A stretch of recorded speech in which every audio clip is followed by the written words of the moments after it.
ಈಗ JDSನ ಟಾರ್ಗೆಟ್ 2028ರ ಚುನಾವಣೆ. ಈ ಸಾರಿ ಬರೀ ಚುನಾವಣೆಯಲ್ಲ, ಅಧಿಕಾರದ ಗದ್ದುಗೆಗೆ ಏರುವಂತಹ ಒಂದು ಭವಿಷ್ಯದ ವಿಚಾರ ಅನ್ನುವಂಥದ್ದು ದಳಪತಿಗಳನ್ನ ಕಾಡ್ತಾ ಇದೆ. ಹೀಗಾಗಿ 2028ರ ಚುನಾವಣೆ ಭಾರಿ ಅಳೆದು ತೂಗಿ ಕ್ಷೇತ್ರದಲ್ಲಿ ಅಭ್ಯರ್ಥಿಗಳನ್ನು ಹಾಕುವಂತಹದ್ದು ಒಂದು ದೊಡ್ಡ ಸವಾಲಿನ ಕೆಲಸ ಆಗಿದೆ.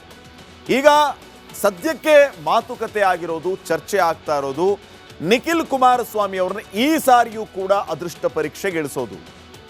ಎಲ್ಲಿಂದ? ಚಾಮರಾಜ ಕ್ಷೇತ್ರದಿಂದ. ನಿಖಿಲ್ ಕುಮಾರಸ್ವಾಮಿಯವರನ್ನ ಚಾಮರಾಜ ಕ್ಷೇತ್ರದಿಂದ ಅಖಾಡಕ್ಕೆ ಇಳಿಸೋದು. ಈ ಬಿಜೆಪಿಯ ಪ್ರತಾಪ್ ಸಿಂಹ ಕೂಡ ಇದೇ ಕ್ಷೇತ್ರದ ಮೇಲೆ ಬಿಜೆಪಿಯಿಂದ ಕಣ್ಣಿಟ್ಟಿದ್ದಾರೆ. ಹಾಗಿದ್ರೆ ಮೈತ್ರಿಯಲ್ಲಿ ಯಾರು ಕ್ಯಾಂಡಿಡೇಟ್ ಆಗ್ತಾರೆ? ಮೈತ್ರಿ ಮುಂದುವರೆದರೆ, ಇಲ್ಲ ಅಂತಂದ್ರೆ ಪ್ರತಾಪ್ ಸಿಂಹ ಬಿಜೆಪಿಯು ಕೂಡ ನಿಖಿಲ್ ಅವರಿಗೆ ಸಪೋರ್ಟ್ ಮಾಡುತ್ತಾ? ಟೂ ಅರ್ಲಿ ಇದು ಮಾತಾಡೋದು. ಬಟ್ ಈ ರೀತಿಯ ಸಾಧ್ಯತೆಗಳ ಬಗ್ಗೆ ಚರ್ಚೆಗಳಾಗ್ತಾ ಇದೆ. ಚಾಮರಾಜ ಕ್ಷೇತ್ರದಿಂದ ನಿಖಿಲ್ ಕುಮಾರಸ್ವಾಮಿ ಅವರನ್ನ ಅಖಾಡಕ್ಕಿಳಿಸಬೇಕು. ಚಾಮರಾಜ ಕ್ಷೇತ್ರ ಯಾಕೆ? ನಿಮಗೆಲ್ಲ ಗೊತ್ತಿರುವ ಹಾಗೆ ಹಳೆ ಮೈಸೂರು ಭಾಗದಲ್ಲಿ JDSನ ಪ್ರಭಾವ ಯಾವ ರೀತಿ ಇದೆ? ಮೊದಲಿದ್ದ ಪ್ರಭಾವ, ಆ JDSನ ಭದ್ರಕೋಟೆ ಕಾರಣಾಂತರಗಳಿಂದ ಕೆಲವು ಕಡೆ ಛಿದ್ರ ಆಗಿದೆ. ಆದರೆ ಮತ್ತೆ ಆ ಭದ್ರಕೋಟೆಯನ್ನ ಭದ್ರ ಮಾಡಿ JDSನ ಬಾವುಟವನ್ನ ಹಾರಿಸಬೇಕು ಅನ್ನುವಂಥದ್ದು ದಳಪತಿಗಳ ಲೆಕ್ಕಾಚಾರ. ಸಾರಾ ಮಹೇಶ್ ಅವರನ್ನ ಚಾಮುಂಡೇಶ್ವರಿ ಕ್ಷೇತ್ರದಿಂದ ಅಖಾಡಕ್ಕಿಳಿಸೋದು. GT ದೇವೇಗೌಡರ ಕ್ಷೇತ್ರ ಸಾರಾ ಮಹೇಶ್ ಈಗ ಅಲ್ಲಿ ಬರ್ತಾರೆ. ಆ ಜವಾಬ್ದಾರಿಯನ್ನು ನೀಡುವಂತಹ ಕೆಲಸವನ್ನ ದಳಪತಿಗಳು ಈಗ ಮಾಡ್ತಾ ಇದ್ದಾರಂತೆ. ಹಾಗಿದ್ರೆ GT ದೇವೇಗೌಡರ ಕಥೆ ಏನು? ಆಲ್ರೆಡಿ JDS ಪಕ್ಷದಿಂದ ಒಂದು ಹೆಜ್ಜೆ ಆಚೆ ಇಟ್ಟಾಗಿದೆಯಾ ದೇವೇಗೌಡರು? GT ದೇವೇಗೌಡರನ್ನ ಮತ್ತೆ ಮನವೊಲಿಸಿ ಪಕ್ಷದಲ್ಲಿ ಮುಂದುವರಿಸುವ ಕೆಲಸ ಆಗುತ್ತಾ? ಅಥವಾ GT ದೇವೇಗೌಡರಿಗೆ ಗೇಟ್ ಪಾಸ್ ಕೊಡುವಂತ ಕೆಲಸ ಆಗ್ಬಿಡುತ್ತಾ ಈ ಸಾರಿ? JDSನಿಂದ GT ದೇವೇಗೌಡ ಹೊರಗೆ ಹೋಗುವ ಕಾಲ ಬಂತ.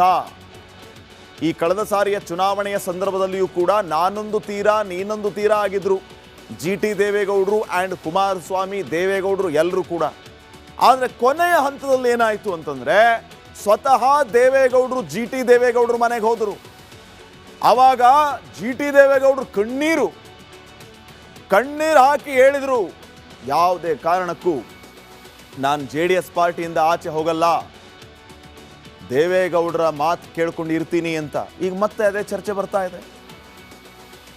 ಹಾಗಿದ್ರೆ GT ದೇವೇಗೌಡರು ಈ ಸಾರಿ ನಿಜಕ್ಕೂ ಹೊರ ಹೋಗೋ ಕಾಲ ಬಂದ್ಬಿಡ್ತಾ? ಈ ಸಾರಿ ದಳಪತಿಗಳೇ ಮುನಿಸ್ಕೊಂಡ್ಬಿಟ್ಟಿದ್ದಾರೆ ಅವ್ರ ಮೇಲೆ. GT ದೇವೇಗೌಡರ ವಿರುದ್ಧ ದಳ ವರಿಷ್ಠರು ಮುನಿಸ್ಕೊಂಡಿದ್ದಾರೆ. ಸಹಕಾರಿ ಚುನಾವಣೆಯಲ್ಲಿ ಪಕ್ಷಕ್ಕೆ GT ದೇವೇಗೌಡರು ಮೋಸ ಮಾಡಿದ್ದಾರೆ ಅನ್ನುವಂತಹ ನೋವು ಗೌಡ್ರನ್ನ ಕಾಡ್ತಾ ಇದೆ. MLC ಎಲೆಕ್ಷನ್ ಅಲ್ಲೂ ಕೂಡ GT ದೇವೇಗೌಡ ಪಕ್ಷ ವಿರೋಧಿ ಕೆಲಸ ಮಾಡಿದ್ರು ಅನ್ನುವಂತಹ ನೋವು ದೊಡ್ಡಗೌಡರನ್ನ ಕಾಡ್ತಾ ಇದೆ. ಪದೇ ಸಿದ್ದರಾಮಯ್ಯ ಅವರನ್ನ ಹೊಗಳುವಂತ ಕೆಲಸ GT ದೇವೇಗೌಡರಿಂದ ಆಗ್ತಾನೆ ಇದೆ. ಅದು ಹಳೆ ಮೈಸೂರು ಭಾಗದಲ್ಲಿ ನಮ್ಮ ಪಾರ್ಟಿಯ ಮೇಲೆ ಪರಿಣಾಮ ಬೀರುತ್ತೆ. ಆಸೆ ಇದ್ರೆ ಕಾಂಗ್ರೆಸ್ಗೆ ಹೋಗ್ಬಿಡ್ಲಿ ಅನ್ನುವಂತಹ ಇರಾದೆಗೆ ಬಂದಂಗಿದೆ ದೇವೇಗೌಡರು. ಸೊ HD ಕುಮಾರಸ್ವಾಮಿ ಜೊತೆಗೆ GT ದೇವೇಗೌಡರಿಗೆ ಮನಸ್ತಾಪ ಇರೋದು ಒಂದು ಕಾರಣ ಆಗ್ತಾ ಇದೆ. GT ದೇವೇಗೌಡರನ್ನ ಮನವೊಲಿಕೆ ಮಾಡಿದ್ದು ದೇವೇಗೌಡರು, ಆದರೂ ಬದಲಾಗಲಿಲ್ಲ GT ದೇವೇಗೌಡರ ವರ್ತನೆ. ಇದೇ ಕಾರಣಕ್ಕೆ ಅಭ್ಯರ್ಥಿಯನ್ನ ಬದಲು ಮಾಡೋದಕ್ಕೆ JDS ಈ ಸಾರಿ ಮುಂದಾಗಿದೆ. 2028ರಲ್ಲಿ ಚಾಮುಂಡೇಶ್ವರಿ ಕ್ಷೇತ್ರದಿಂದ ಸಾರಾ ಮಹೇಶ್ ಅವರನ್ನ ಅಖಾಡಕ್ಕಿಳಿಸೋದಕ್ಕೆ ದೇವೇಗೌಡರು ಈ ಸಾರಿ ಪ್ಲಾನ್ ಮಾಡ್ಕೊಂಡಿದ್ದಾರೆ. ಅಲ್ಲಿಗೆ GT ದೇವೇಗೌಡರಿಗೆ JDSನಿಂದ ಟಾಟಾ ಬಾಯ್ ಬಾಯ್. ಈ ಹಿಂದೆಯೇ GTDಗೆ ಒಂದು ಹಂತದ ಶಾಕ್ ನೀಡಿತ್ತು JDS. ಕಮಿಟಿ ಅಧ್ಯಕ್ಷ ಸ್ಥಾನದಿಂದ GT ದೇವೇಗೌಡರಿಗೆ ಗೇಟ್ ಪಾಸ್ ಕೊಟ್ಟಿತ್ತು. ಇಲ್ಲೂ ಅಷ್ಟೇ ಕುಮಾರಸ್ವಾಮಿ GT ದೇವೇಗೌಡರು ನಾನೊಂದು ತೀರಾ ನೀನೊಂದು ತೀರಾ. ಆದರೆ ಕೊನೆ ಹಂತದಲ್ಲಿ ಎಲ್ಲ ಮನಸ್ತಾಪಗಳನ್ನು ಶಮನಗೊಳಿಸಿ ದೇವೇಗೌಡರು GT ದೇವೇಗೌಡರು ಮನೆಗೆ ಹೋದರು. ಆವಾಗ ಏನೆಲ್ಲ ಮಾತಾಗಿತ್ತು ತಮಗೆಲ್ಲರಿಗೂ ಗೊತ್ತಿದೆ. ಈಗ ಮತ್ತೆ ಆ ರೀತಿಯ ಪರಿಸ್ಥಿತಿ ಬಂದಿದೆ. GT ದೇವೇಗೌಡರು JDSನಲ್ಲೇ ಉಳ್ಕೊಳ್ತಾರ? ಎಲ್ಲ ಮನಸ್ತಾಪಗಳು ಮತ್ತೆ ದೂರ ಆಗತ್ತಾ? ಅಥವಾ ಈ ಸಾರಿ ಪರ್ಮನೆಂಟ್ ಆಗಿ JDSಗೆ ಗುಡ್ ಬೈ ಹೇಳ್ತಾರಾ GT ದೇವೇಗೌಡರು, ಅಥವಾ ಇವ್ರು ಹೇಳಿಸ್ತಾರ? ಎಲ್ಲದಕ್ಕೂ ಕೂಡ ಕಾಲವೇ ಉತ್ತರ ಕೊಡ್ಲಿಕ್ಕಿದೆ. ಇನ್ನು ನೆಕ್ಸ್ಟ್, ಈಗ JDSನ ಟಾರ್ಗೆಟ್ 2028ರ ಚುನಾವಣೆ. ಈ ಸಾರಿ ಬರೀ ಚುನಾವಣೆಯಲ್ಲ, ಅಧಿಕಾರದ ಗದ್ದುಗೆಗೆ ಏರುವಂತಹ ಒಂದು ಭವಿಷ್ಯದ ವಿಚಾರ ಅನ್ನುವಂಥದ್ದು ದಳಪತಿಗಳನ್ನ ಕಾಡ್ತಾ ಇದೆ. ಹೀಗಾಗಿ 2028ರ ಚುನಾವಣೆ ಭಾರಿ ಅಳೆದು ತೂಗಿ ಕ್ಷೇತ್ರದಲ್ಲಿ ಅಭ್ಯರ್ಥಿಗಳನ್ನು ಹಾಕುವಂತಹದ್ದು ಒಂದು ದೊಡ್ಡ ಸವಾಲಿನ ಕೆಲಸ ಆಗಿದೆ. ಈಗ ಸದ್ಯಕ್ಕೆ ಮಾತುಕತೆ ಆಗಿರೋದು, ಚರ್ಚೆ ಆಗ್ತಾ ಇರೋದು ನಿಖಿಲ್ ಕುಮಾರಸ್ವಾಮಿ ಅವರನ್ನ ಈ ಸಾರಿಯೂ ಕೂಡ ಅದೃಷ್ಟ ಪರೀಕ್ಷೆಗೆ ಇಳಿಸೋದು. ಎಲ್ಲಿಂದ? ಚಾಮರಾಜ ಕ್ಷೇತ್ರದಿಂದ. ನಿಖಿಲ್ ಕುಮಾರಸ್ವಾಮಿಯವರನ್ನ ಚಾಮರಾಜ ಕ್ಷೇತ್ರದಿಂದ ಅಖಾಡಕ್ಕೆ ಇಳಿಸೋದು.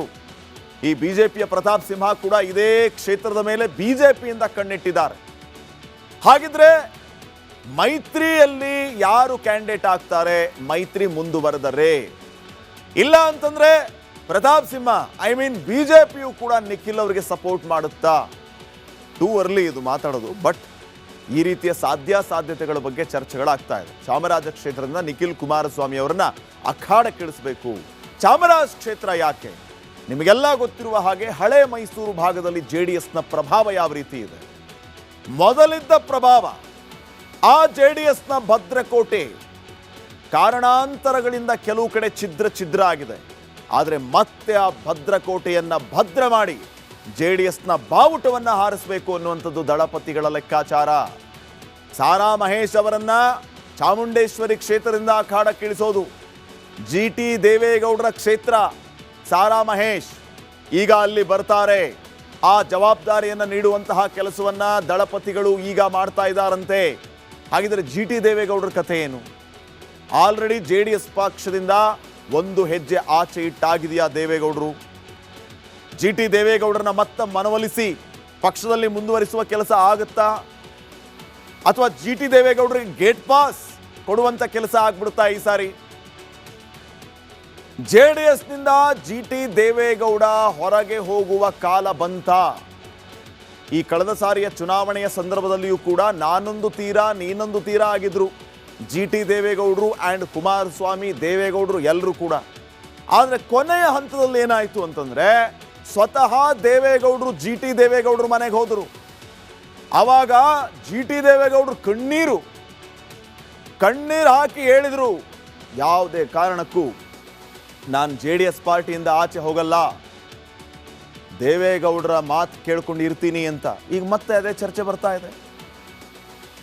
ಹಾಗಿದ್ರೆ GT ದೇವೇಗೌಡರು ಈ ಸಾರಿ ನಿಜಕ್ಕೂ ಹೊರ ಹೋಗೋ ಕಾಲ ಬಂದ್ಬಿಡ್ತಾ?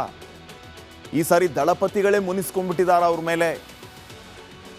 GT ದೇವೇಗೌಡರ ವಿರುದ್ಧ ದಳ ವರಿಷ್ಠರು ಮುನಿಸ್ಕೊಂಡಿದ್ದಾರೆ. ಸಹಕಾರಿ ಚುನಾವಣೆಯಲ್ಲಿ ಪಕ್ಷಕ್ಕೆ GT ದೇವೇಗೌಡರು ಮೋಸ ಮಾಡಿದ್ದಾರೆ ಅನ್ನುವಂತಹ ನೋವು ಗೌಡ್ರನ್ನ ಕಾಡ್ತಾ ಇದೆ. MLC